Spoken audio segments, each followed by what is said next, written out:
When it comes to quality sleep, Ashley has you covered with top mattress brands at winning prices and with special financing options available. You can snooze now and pay later. Plus, your mattress purchase helps give the gift of better sleep to children in need and U.S. Special Operations Forces. Visit your local Ashley store or shop online today and make every snooze count. Financing is subject to credit approval. See store or ashley.com for details. Dreaming of overseas adventures or connecting more deeply with family from afar? Rosetta Stone bridges the language gap. I've tried others, but Rosetta Stone's immersive lessons and voice feedback technology are game changers. Dive into 25 languages by learning intuitively, just like when you were a kid. And here's the holiday sparkle. Grab a lifetime membership now and save 50%. Gift yourself the world. Head to rosettastone.com now and save 50%.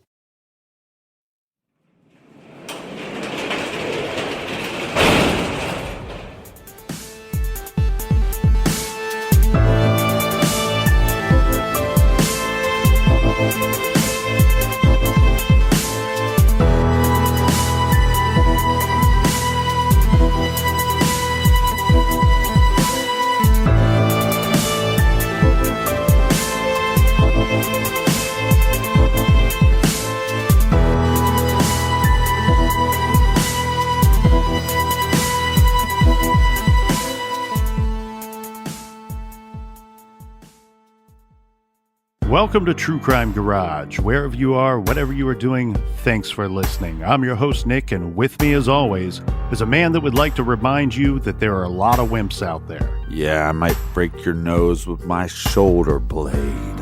It's good to be seen, and it's good to see you. Thanks for listening. Thanks for telling a friend.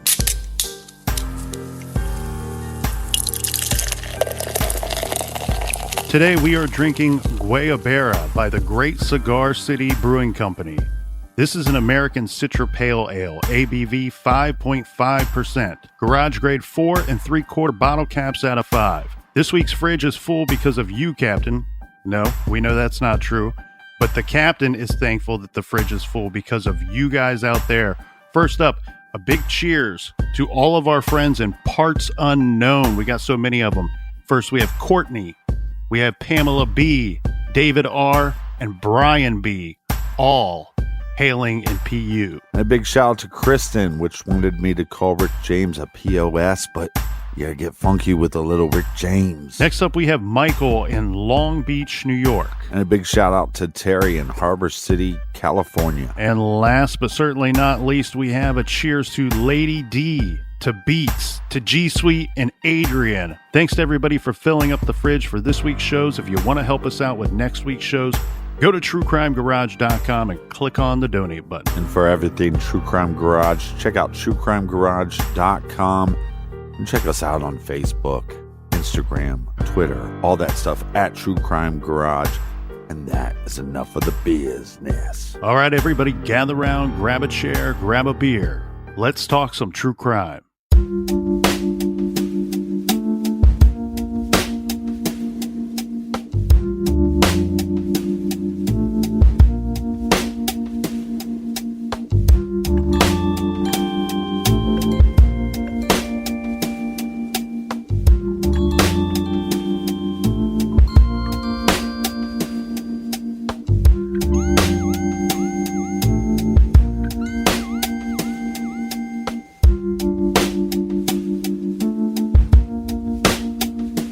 A 14-year-old from the Newtown neighborhood of Sarasota still remains missing tonight.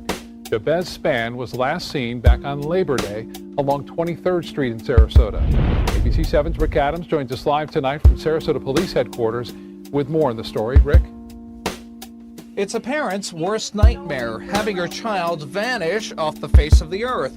Tawana Spann's 14-year-old son Jabez has been missing now since September 4th. Spann, her boyfriend, and other family members are pleading for information to find him and hopefully a safe return home. If there's anybody that know anything, like, don't just let him, if something happens, don't just let him just be out there like that. Jabez was last seen playing near his grandmother's house in the 1500 block of 23rd Street in Sarasota. The Sarasota Police Department are following all leads and asking the community for their assistance. We have done searches, grid searches. We have tried pinging his phone. We have followed up leads. At this point, we know and believe that there are people within our community that has information about this young man and his whereabouts. In fact, the ping to Jabez's cell phone tracked it to an undisclosed wooded area near Sarasota, but police weren't able to find the phone or any evidence of him being there. And one of the ways the community is trying to help is they're going door to door and store to store with flyers like this. Groups are now going out daily, handing out hundreds of these flyers with the hopes they get in the hands of somebody who knows something. This is another opportunity for the community to come together and to support one another, to show love, to collaborate, to do what's right. Jabez Spann is described as a bright teen who is very athletic. He is between 5 feet 7 inches and 5 feet 9 inches tall, weighing 120 to 130 pounds, with black hair and brown eyes. He was last seen wearing a turquoise shirt. Somebody got to know something. Somebody has to know something where this boy is. And if you know more information on Jabez's whereabouts, you're being asked to contact authorities immediately. Reporting live from downtown Sarasota this evening, I'm Rick Adams. Scott, back to you. All right, Rick, thanks so much for that update.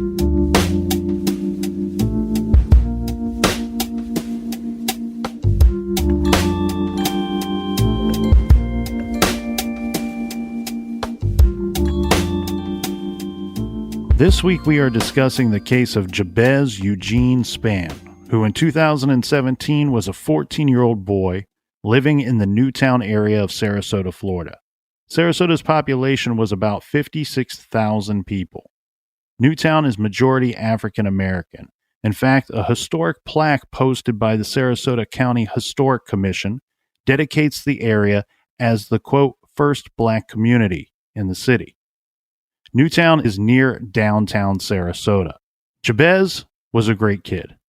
According to everyone who knew him, he was full of jokes and humor. His mother, Tawana Spann, whom True Crime Garage spoke with at length, had various troubles throughout her life. Jabez was actually born in prison, and as a newborn, he was handed over to a foster family. But his grandmother, Lucille Tillery, tracked him down and put up a fight to raise him herself. She got legal guardianship of Jabez when he was just 2 months old. She kept the biblical name Jabez that Tawana gave him, which means bearer of pain. Tawana felt that this name would make him strong and bring him God's protection throughout his life. Jabez adored his grandmother Lucille, although they sometimes butted heads because she was old school in her child-rearing ways. And he would rebel a little and give her a hard time. But everyone loved each other, and generally Jabez towed the lines drawn by Lucille. Jabez also had a good relationship with his mom, who was released after serving her 4-year sentence. She moved to Tampa Bay, Florida, not far away. Jabez was thriving in his grandparents' home, so his mom made the decision to let him continue to live with them. Jabez's mother, Tawana, was very involved with Jabez, even though they did not live together or share a home. Jabez's father, however, lived in Jacksonville, Florida, and was not much a part of the boy's life. Now, on the other hand, it's pretty clear that Jabez had some poor role models in his life. An older brother was serving 15 years in prison.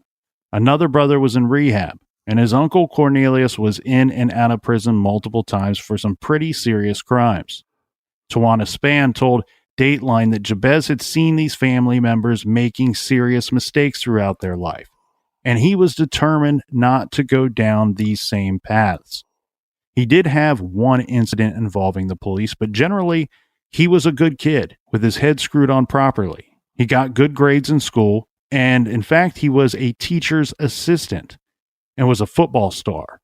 According to his mother, Jabez was always carrying a football around.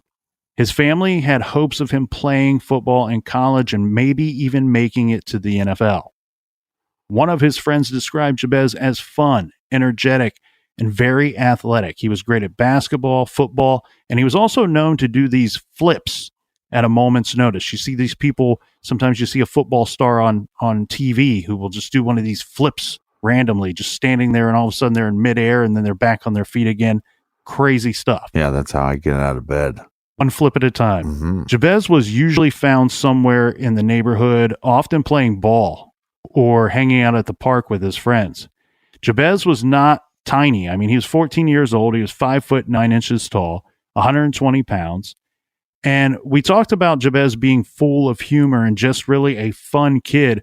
Almost every picture I've seen, you can see how happy he is in these pictures. He was a kid with a great smile, a broad and warm smile, just a good-looking all-American kid. Yeah, they say when you smile that big, you also smile with your eyes. Let's talk about the night in question, the evening in question, the night that Jabez vanished.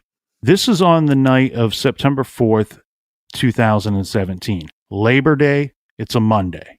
Jabez attended a Labor Day party. This was held by his family. Family members said Jabez did not appear to be having fun at the party. This is probably because there weren't many kids there. He's 14 years old. He's probably bored at a shindig that's just full of adults. He did hold his uncle's baby for some time, but around 5:30 p.m., he left to go hang out with some buddies. His grandmother reports that she saw him around 6 p.m. near a memorial recently erected for a shooting victim from the neighborhood. This man that was killed, his name was Travis Combs. There was a vigil held for Travis, and Jabez attended this. One of Travis's female cousins had a relationship with Tawana Spann's brother, so he was sort of family to Jabez.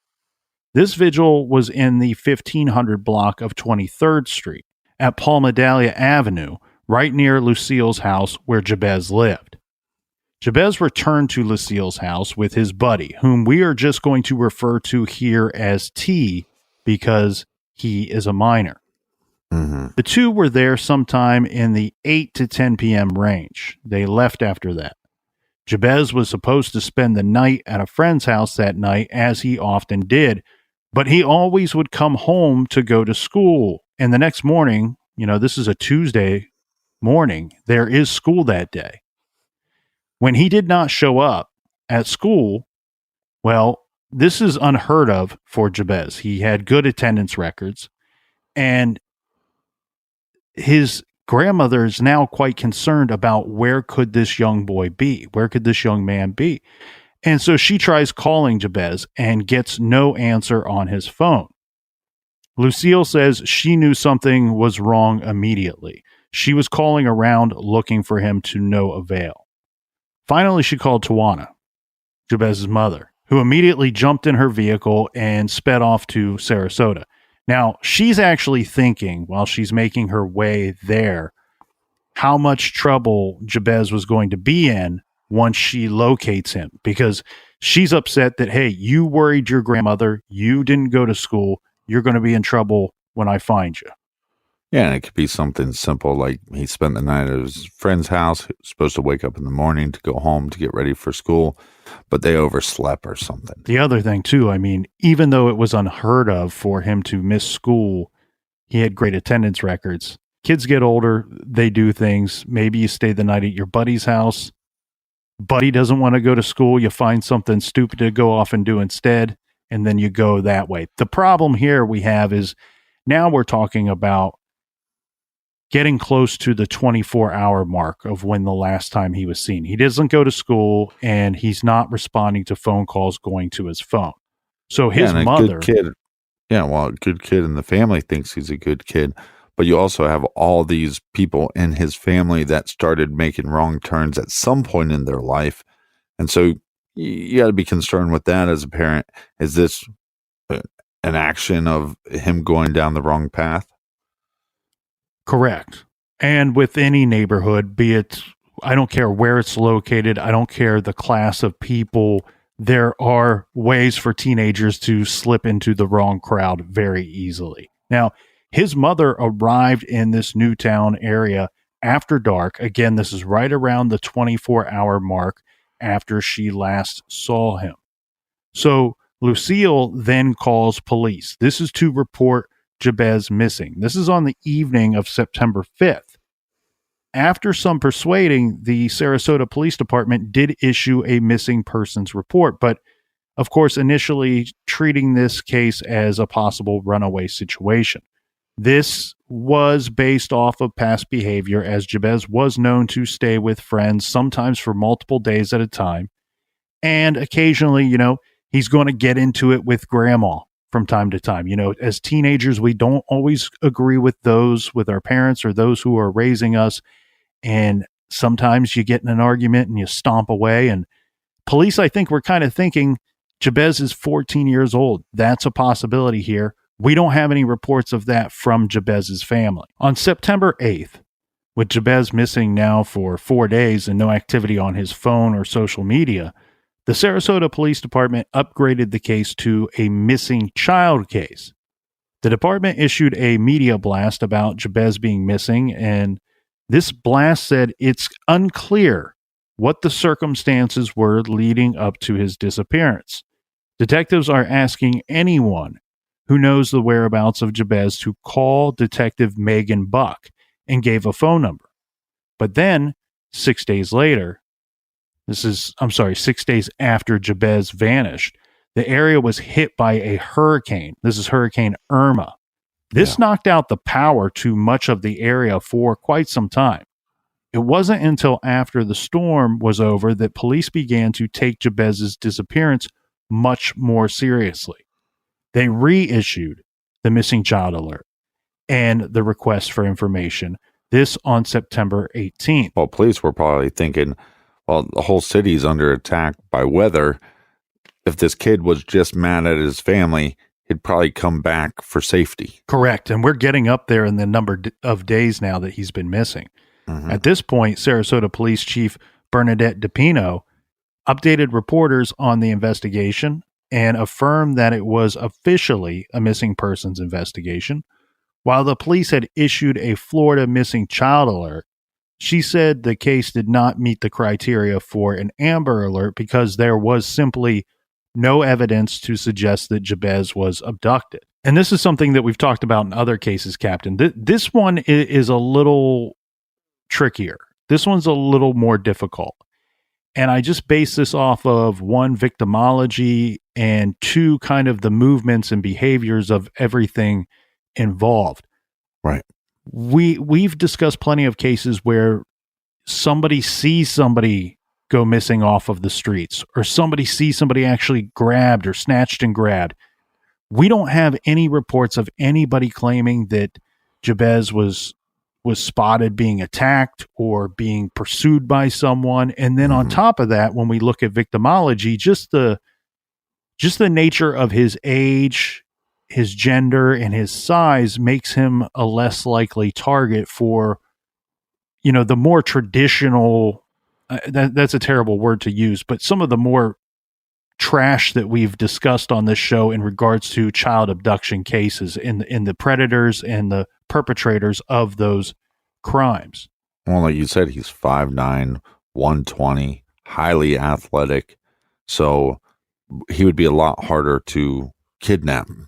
Yeah, and I don't know that I can emphasize the athletic part enough. I mean, given what I've been told by several people, this is the kind of kid that if he wanted to get away from somebody, he could.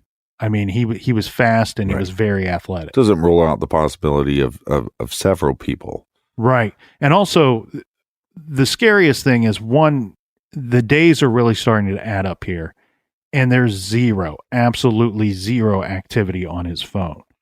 Chief DePino also stated that police had pinged Jabez's cell phone. She would not say anything further other than to state that it did not lead to anything. But it came out later that the phone had pinged in a wooded area near an industrial park, and nothing was found when this area was searched. Apparently, this area is mostly water and woods. Okay, now for the general timeline, this takes us to about the 2 weeks mark. Jabez's family had been searching for him now for 2 weeks at this point. Credit to his family. They were doing all the right things. They were vocal and outspoken about demanding action on Jabez's case. They pushed for searches, they handed out flyers, and they spread the word about their missing boy.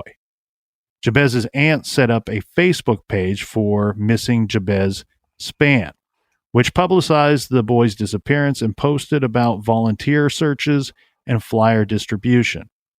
Tawana had been able to determine Jabez's movements on the night that he was last seen. She figured out that he had gone to the park. This was to play basketball. But he didn't stay very long. He left before too long because he was not really dressed appropriately for sports activities. Right. We all know the situation, Captain. You like to play a little ball in the neighborhood. You want your T-shirt on. You want to be in some shorts and in your basketball shoes. And given that he was just coming from the party, he was wearing a nicer shirt, wearing a pair of slacks, wasn't really dressed for any sports activities. Yeah, I like to do my hooping and penny loafers and jorts. From the park, she was able to figure out that he did, in fact, go back to his grandmother's where he lived. This is in the 8 to 10 p.m. time frame that we discussed.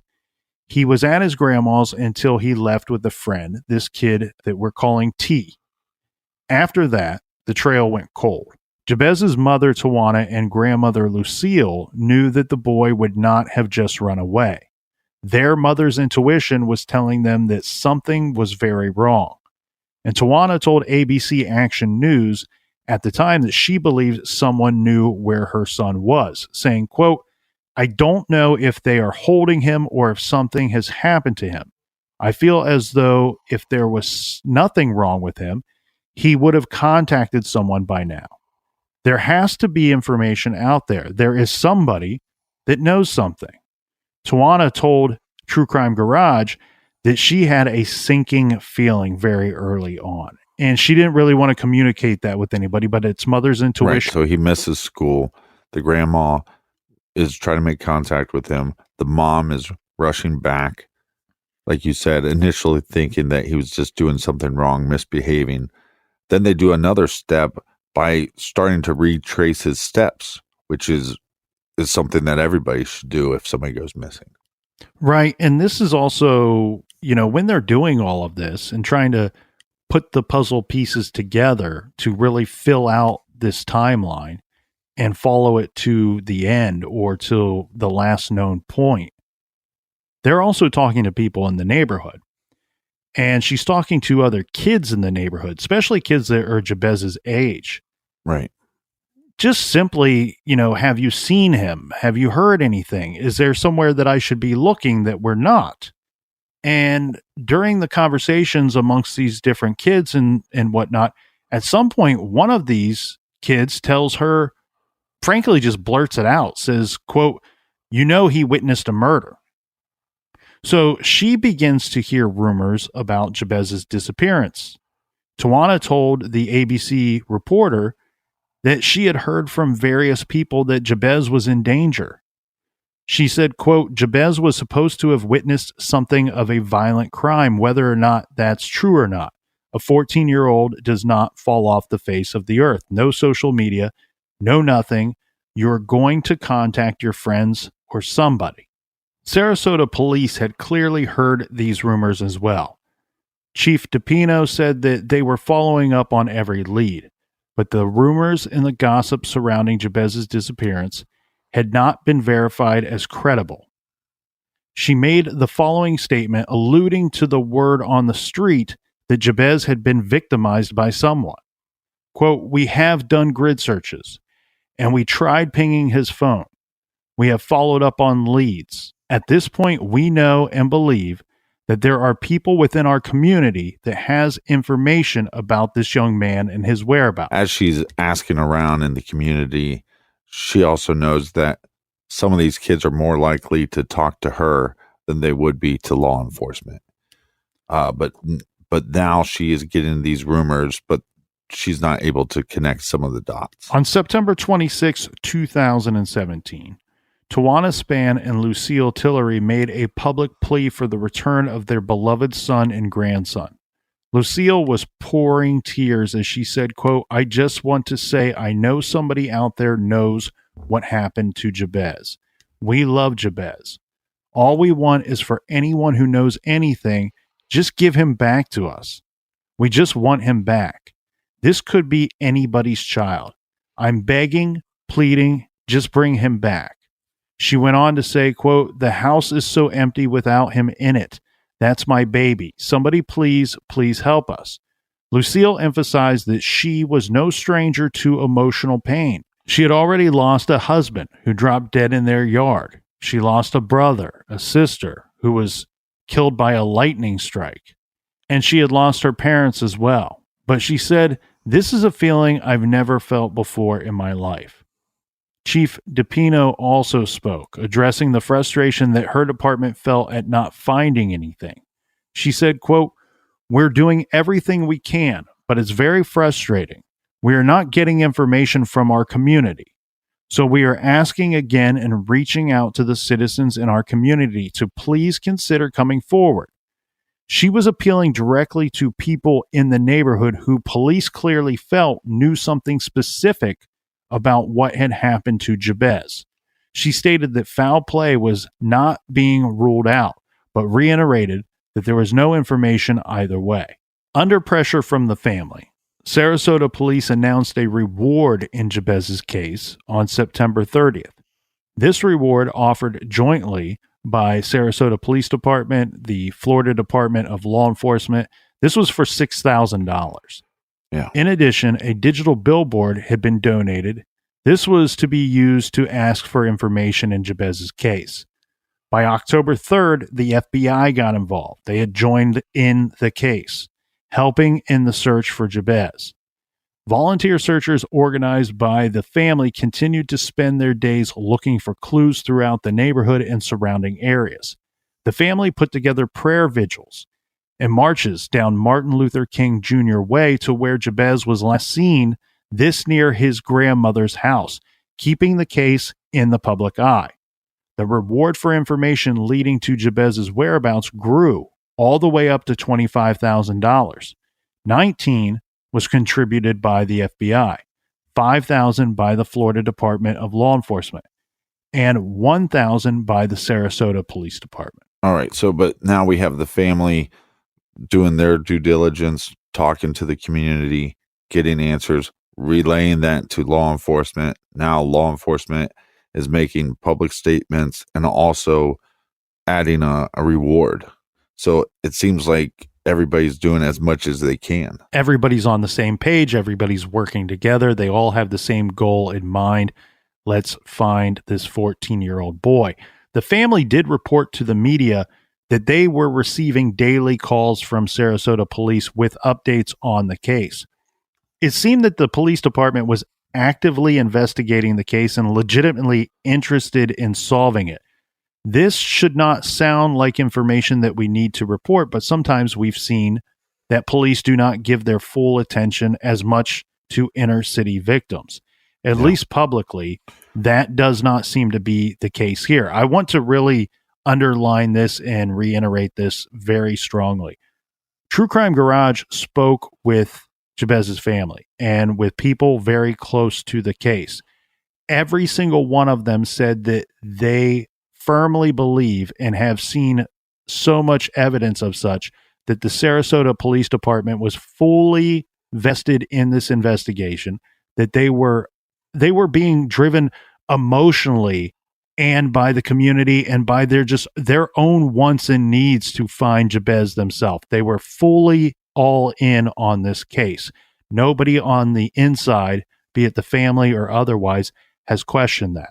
Now, I think one thing that we see here, Captain, when a child goes missing and has been missing for weeks, this is a crime, or this is something that truly affects the community. It's a crime against the community. And when that takes place, the community wants something physical to point at and to blame. You know, why did this happen? Why would this happen here? And unfortunately, in this case, we had kind of two different approaches to it, where we had some people were saying, look, if you had been a better mother, your kid would have never gone missing. And I won't stand for that at all. I cannot stand that. I understand that his mother has made mistakes, but she is a good person. And I believe that she is a good person. She made mistakes just like anybody is capable of, especially when we're younger. Well, here's the thing you got to love, though, is he was basically being put into the system, right? Foster family. Mm-hmm. His grandma steps up to the plate and says, oh, no, he's going to stay in our family. I'm going to raise this boy. And then the mom starts getting her life together, and she has the love for her child enough to say, you know what, maybe he's in a better situation because I made these mistakes and I don't want him to go down the same path. I want to give my child the best opportunity, and maybe the best opportunity is with my mother and with me being as much of a cheerleader as I can from the sideline and being as much of his mother from the sideline. Yeah, and I think that's exactly right. And the thing here, too, is she is up front. Jabez's mother, Tawana, she's up front about her mistakes that she made. And she says, look, I didn't make these mistakes because I had a bad upbringing. She says, I had a very good upbringing. The problem was that once I got to a certain age, I started making bad choices. I started hanging out with the wrong people, going to the wrong areas, doing the wrong things. And that's what ended her up in prison for that 4-year sentence. And as you said, she gets out. She finds that her son is in a very good situation, thriving in that situation, and she allowed him to continue to thrive in that situation. The other thing, too, that the family pointed out, especially Jabez's mother, was that the people that were friends with them and, community, coworkers, whatnot, they also wanted somebody to blame. They wanted something physical to point at and to blame, and it was a whole different blame game. They wanted to blame the police and say that the police were not doing enough, that maybe they didn't care, that they weren't trying as hard as they could. And the family has said straight up, anybody that was wasting our time with that, we had no time for that. That is not helping this case along, and that, in fact, was just not what was going on at all. Sarasota Police Department was all in.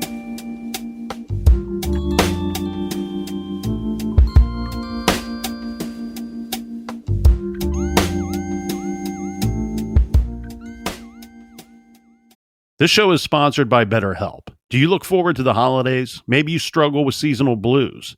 This time of year can be a lot, and it's natural to feel some sadness or even anxiety about it. But adding something new and positive to your life can counteract some of those feelings. Therapy can be a bright spot, something to look forward to make you feel grounded, and to give you the tools to manage everything going on. If you're thinking of starting therapy, give BetterHelp a try. It's entirely online, designed to be convenient, flexible, and suited to your schedule. Just fill out a brief questionnaire to get matched with a licensed therapist and switch therapists at any time for no additional charge. Find your bright spot this season with BetterHelp.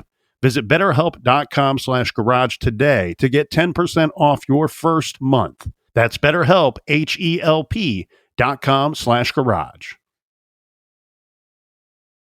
Dreaming of overseas adventures or connecting more deeply with family from afar? Rosetta Stone bridges the language gap. I've tried others, but Rosetta Stone's immersive lessons and voice feedback technology are game changers. Dive into 25 languages by learning intuitively, just like when you were a kid.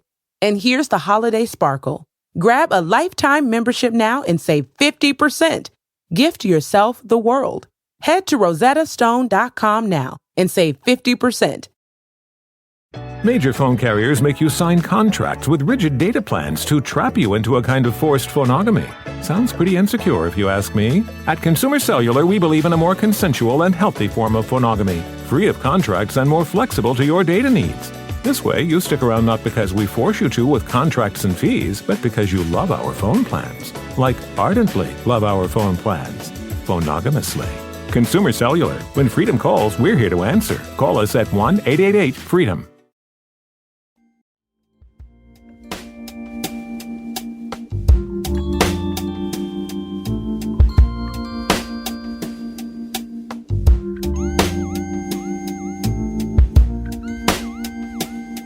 All right, cheers, mates, from very cold parts unknown.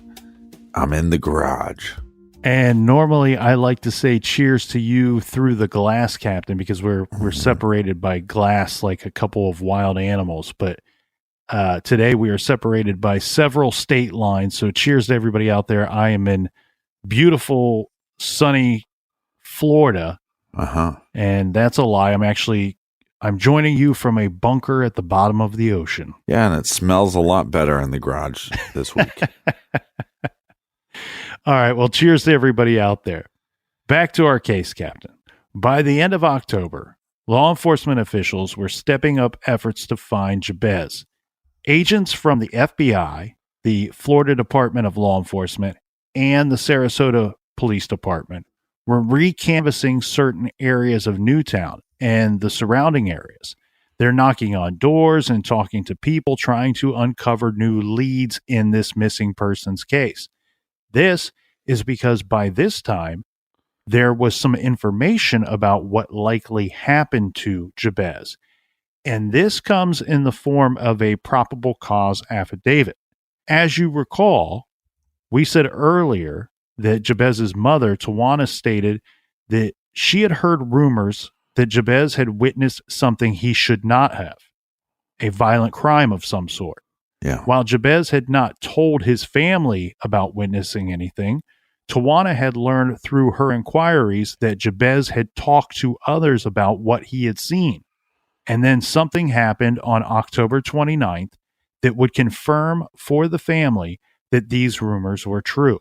All of this information is from a probable cause affidavit filed in the Sarasota County Clerk's office on November 8th, 2017. Bear with us here because this gets a little complicated. Here's what the probable cause affidavit says. On October 29th, 2017, when Jabez had been missing for nearly 2 months, a man named Reginald Parker came to the home of Lucille Tillery on 23rd Street in Newtown. He said he had information that might help the family in their quest to find out what happened to Jabez. He told her that he had witnessed the murder of Travis Combs. You might recall that Jabez and his friends had been seen near a memorial for Combs. And this is the guy that was connected to his family. Yes, and he was murdered on August 28th, 2017. And that Combs, as you stated, was connected, well known to Jabez's family, well known to Jabez, and kind of considered a member of the extended family. Yeah, and you would think this would put him in a situation that he felt like he could talk to his family about what he saw. But obviously, we had reports, kids stating this, other people in the community, and now an eyewitness claiming that Jabez was a witness to this murder. Okay, so let's step aside for a minute and discuss this other case here that we have referenced several times, but let's take this opportunity to go through the murder of Travis Combs in some detail. Travis Combs was a pretty regular dude. He was a working man, a proud father with a son that loved him very much. But the one thing that would make him different from other working regular dude fathers, Travis was a weed dealer. Now, many of the papers report him to be a drug dealer. Of course, marijuana is a narcotic, but nowadays, when we have several states in this country where it's declared legal to dispense, sell marijuana and cannabis THC products, I think the term drug dealer probably sounds a little too sinister for a man who is selling a product that is, well, frankly, legal in other states. Yeah, it's very confusing in this country because we've talked about this before. In one state, he would be looked at as an entrepreneur, and in other states, he's a criminal. Yeah, and then we have our state, like Ohio, that is now allowing medical use of marijuana. And down here in Florida, they've just recently made use of medical marijuana as well. So it seems like a lot of the states are going that way. Whatever side of the fence you fall on, I think it's a fair assessment to say that a weed dealer is different. And to me, anyway, it's different to me than somebody that would be labeled a drug dealer or a pusher of hardcore drugs. Another interesting fact about Ohio is once medical marijuana was legalized, glaucoma has gone up 5,000%. Well, the thing here is, I think often too, people hear someone is a drug dealer and they say silly things, just really nonsense things like, oh, well, he got what he deserved. Right. I want to point out Travis overall was a pretty good dude. He was selling marijuana simply for two reasons. One, this was a good amount of extra income. And two, he was a smoker or user himself. I want to be clear, I'm not condoning illegal behavior. And frankly, in my opinion, he probably should have got out of this the moment he became a father, but that's a whole nother conversation. And from everyone I spoke to and everything I could find, he was, in fact, a good father. Now, Travis's MO was he sold weed out of his vehicle. This is much more common than I think most people would truly know. In fact, it's happening on several streets in your neighborhood or town as we speak. You have a basic system of you park your car or vehicle in a certain location on certain days of the week, and you're open for business. On the day that he was killed, Travis pulled his car into a vacant grassy lot on 22nd Street. This is a spot where he was known to deal, and customers would approach him there to conduct business. Yeah, he called his weed dispensary the Grassy Knoll. This lot is located, according to reporters and others who have written about this case, 453 feet from Jabez's grandmother's house. Just 453 feet from Jabez's grandmother's house, we should point out. On this night, August 28th, this Reginald Parker, the man mentioned in the affidavit, happened to be nearby at a rooming house. This is right down 22nd Street. Parker said that he saw three men surround Travis Combs and his vehicle in the empty lot. He heard the three men yelling something like, "Give it up." And he said he heard Combs yell back, "I ain't got it." Travis tried to flee on foot, and then Parker heard a gunshot. Parker saw two of the men run north on Palmadelia Avenue and saw the third guy get into Travis Combs' car and then drive off. Combs lie on the ground in the vacant lot, having been chased and then shot once in the upper torso. Someone called the cops or emergency medical techs. It's unclear who exactly called for first responders. That has not been released to the public. The rumor is that this call came from a woman. Either way, poor Travis was dead when first responders arrived on the scene. The neighborhood together mourned the death of one of their own. Travis Combs was just 31 years old. He was found dead at about 9:20 p.m. near 22nd Street and Palmadelia Avenue. Well, this is the problem. When something is illegal, then they're selling, like you said, he's just parking out in the open. And so people know that he's also profiting from this. So he's going to either have product to steal or he'll have money to steal. Yes, this is very problematic for Travis. Okay, so, and these are other people's words, not my own, but I got the same vibe as well when I was going through this. Travis, even though he was selling weed and he was doing this on the side, let's keep in mind, this was a guy with a family, with a growing family and with a job. Okay. He was not what these other guys might refer to as street or thug. He was not that kind of guy. And this, as you pointed out, Captain, might be the icing on the cake, right? Because if it's known throughout the neighborhood, and it totally was, that Travis was a man that was able to move a decent amount of marijuana, well, that means one of two things or both. That on any given day, especially when you know he's parked and open up for business, he very likely could be in possession of large sums of cash or large sums of marijuana or both. And this makes him a desirable target. And then if we factor in on top of that, that he's not considered thug or street or whatever, he might be considered a soft target, someone that would be easy to rob. And at the time, at 2017, and actually a little before this, you can back it up about a year or so, and even a little bit after all of this was taking place, there was a few groups around town that were known for committing armed robberies, for robbing a drug dealer like Travis, or holding somebody up. just really taking advantage of the situation and bullying other people and robbing them. The police said that this was an isolated incident and that there was no indication that the public was at risk. Early on, detectives were not releasing information to the public. They were asking that anyone with information on the case that they call Detective Kim Laster at 941-364-7327. From what I could find, Travis was shot in the upper torso. Police would not release what kind of gun was used in this homicide, but the rumors are it was a single shot to the back and either a shotgun or a larger caliber gun was used. Yeah, which is very cowardly. I do want to point out to all of our listeners that the murder of Travis Combs is still unsolved and the investigation is still very much ongoing.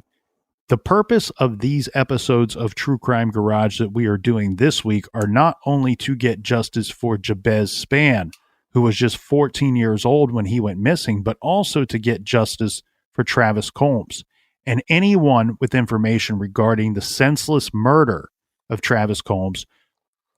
I beg you, please call or email the Sarasota Police Department or call the detective we just mentioned at 941-364-7327. Yeah, but it also is a sign of the community and also a sign of the cards that are stacked up against Jesmyn when these three individuals feel that they can go into a public spot right in the open, rob somebody, murder them, steal their car, and almost like they're not even afraid that enough people will turn them in. Yeah, this whole thing is difficult because these guys, and we're going to get into some suspects as we go along in our case and investigation of Jabez Spann, but the issue here and one of the problems is, again, we have these several groups that are out in the community and they're committing robberies. The thought that in the vibe that I got from people close to the case, and I feel like maybe law enforcement shares this opinion too, that in Travis Combs's case, they may not have intended to murder Travis Combs. It maybe something went sideways during the commission of that robbery and it led to murder, regardless of whatever their MO was or their motivation was. It ended in murder, and this is a crime against the community as much as it is against Travis Combs and his family. And really, the police are asking for the community's help in that case. So what does all of this have to do with the disappearance of Jabez? Well, it is because of what Reginald Parker, the man who came forward, the man named in the affidavit, it is what he told Jabez's grandmother, Lucille Tillery, that changed everything for the family and for their search. Mm-hmm. Not only did Reginald Parker say that he witnessed the shooting of Travis Combs, but he also saw Jabez Spann and two of Jabez's buddies emerge from a home on the 1600 block of 22nd Street. This during the incident. According to Parker, they too saw everything. And the three men involved in the shooting of Travis Combs, they may have seen the three kids, or at least they saw Jabez. Now, they may have only seen Jabez because Jabez did yell something out. When he saw this and witnessed this, he yelled out, "Oh my God, y'all shot him." Travis Combs, his vehicle was found sometime later, about 15 or 16 miles away, and it had been set on fire. Normally there's two guys in the garage. This week there's only one guy. The other guy is soaking up the sun. But if there was a third wheel, I mean, come on. Crispy Colonel, the captain, and Reginald. You like that name, that's don't a trio. What a great name, Reginald. Well, we don't want this Reginald in the garage, and we'll get into that a little bit later. But I thought we were trying to hire Carlos. Is he not returning Carlos our calls? And Reginald. Yeah. Well, it's important to our understanding of the story to note that the gunmen did not know that Reginald Parker witnessed this murder, this shooting, this robbery of Travis Combs. Furthermore, it is unlikely that they knew that there was another witness in addition to Jabez and his friends. On October 13th, detectives interviewed a witness who stated that on August 28th, between the hours of 8:30 and 9 p.m., this witness was walking on Orange Avenue, approaching 23rd Street. This witness heard a single gunshot. Unfortunately, after hearing the gunshot, as the witness was crossing Orange Avenue heading toward 23rd Street, they observed two black male subjects running northbound on Palmadelia Avenue. The witness immediately recognized one of the men and later revealed his name to the detectives. Again, it seems unlikely that the gunman knew that they were observed by this witness from across the street at night. But they did know for certain that one person had seen them. That one person was 14-year-old Jabez Spann. What's even more important is that both these adult witnesses, Reginald Parker, who saw the whole thing go down, and the unnamed witness, later reported to be a woman, on the street who saw the men running from the scene, could identify at least one of the gunmen by name. The unnamed witness told detectives the name of the man that she recognized. This was a man named Curtis, whose last name we are withholding. So we know that police received information from a witness as to the identity of one of the killers of Travis Combs. Although this witness saw the men running away, not the actual murder itself. As for Reginald Parker, who did witness the shooting, he did not go to police. As we said, he spoke to Lucille Tillery, Jabez's grandmother. And Reginald told her the name of two of the men he saw, and one of them was Curtis. So we have two different eyewitnesses, both naming one of the suspects of the three and naming the same person. Reginald also met with LaToya Jakes. This is Jabez's aunt. He told her the same story about Travis Combs' shooting and Jabez witnessing the whole thing. He also told the story to a third person, and this was a private investigator who was working with Jabez's family pro bono on Jabez's case. And Reginald told this private investigator, JR, the names of two of the men he saw shoot Travis Combs. One was Curtis, and the other was a guy named Wheelock. Sarasota Police Department almost certainly heard about Reginald's statements to the family, because they arrested him on November 7th. He was arrested on a warrant for failure to appear in court. As it turns out, old Reggie, he's 55 years of age, he was a sex offender, and he had earlier failed to give a notice of change of address per the requirements, and he had been arrested and given a court date and then released. He then failed to appear, so police had a reason to arrest him. This took place on the 7th, and to hold him as well. What they want to do, Captain, is they are going to put pressure on him. They want him to name the guys that he saw shoot Travis Combs. Because the story he was telling seemed to pretty clearly implicate the men who killed Travis, probably they were involved in the disappearance of Jabez as well. So Reginald is Reginald touchy, flicky. So what the cops end up doing, Captain, is they obtained sworn statements. This from Lucille, LaToya, and JR regarding what Reginald had told them about Jabez witnessing Travis Combs' shooting and the shooters seeing Jabez. Why did they need these sworn statements to the story told by Reginald Parker? Because Reggie clammed up once the police had him in custody. He denied having witnessed Combs' murder. He denied telling the story of the event to JR or either of Jabez's relatives. Police even marched the three people he talked to, Lucille, LaToya, and JR, down to the jail and had them confront him in person and say, hey, you told us this story. Confront him in person about the story he had told them. Parker continued to deny that that he had told them any such thing. Maybe Reginald is just protecting himself, and he's afraid that the murder that he saw take place, those guys could then be after him. But on some level, you go, they're responsible for the disappearance of Jabez. If you're not telling the cops, then maybe you're a piece of shit. This is one of those difficult things because I do think he was truly trying to help in some way. I think the problem is what we have is a man that's afraid right. to tell the authorities. Now, some people in Newtown, not just Reginald, they may be afraid to come forward to tell what they know because they are afraid of retribution. And who would retaliate against these snitches? Well, if in fact these suspicions that what happened to Travis Combs then led to what could have happened to Jabez, if that's true, if those suspicions are true, then it turns out that we probably have some pretty aggressive, well-known thugs in this area.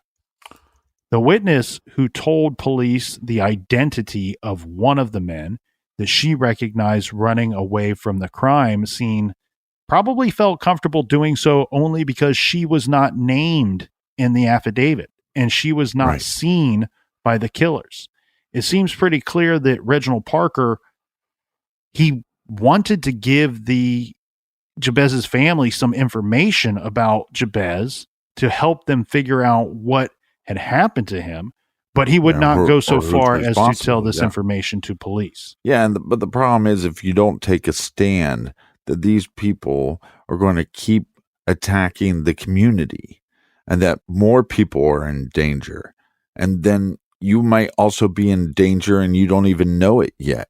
So why not have law enforcement go after these guys to get them off the streets? The probable cause affidavit that we mentioned to you is a statement that probable cause actually exists to charge Reginald Parker with accessory after the fact to the murder of Travis Combs. This is because he impeded the investigation of armed robbery and murder, knowing the identity of the men who committed the crimes and then refusing to reveal their names, thereby helping them avoid detection, arrest, trial, and of course, punishment. So prosecutors charged Reginald Parker with accessory after the fact, and he continued to refuse to talk while sitting in jail. Meanwhile, Jabez still had not been found. The family members stated publicly that they believed that Jabez witnessed a murder and someone associated with the murder did something to him.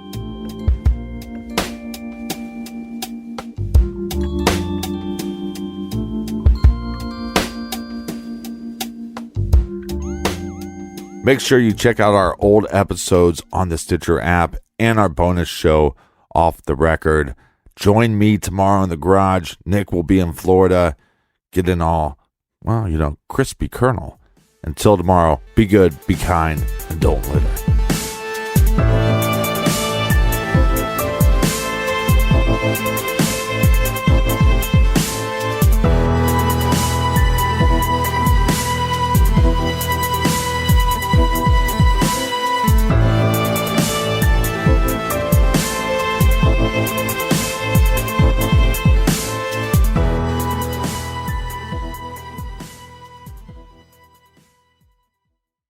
Angie's List is now Angie, and we've heard a lot of theories about why. I thought it was an eco move. Fewer words, less paper. No, it was so you could say it faster. No, it's to be more iconic. Must be a tech thing. But those aren't quite right. It's because now you can compare upfront prices, book a service instantly, and even get your project handled from start to finish. Sounds easy. It is, and it makes us so much more than just a list. Get started at Angie.com. That's ANGI, or download the app today.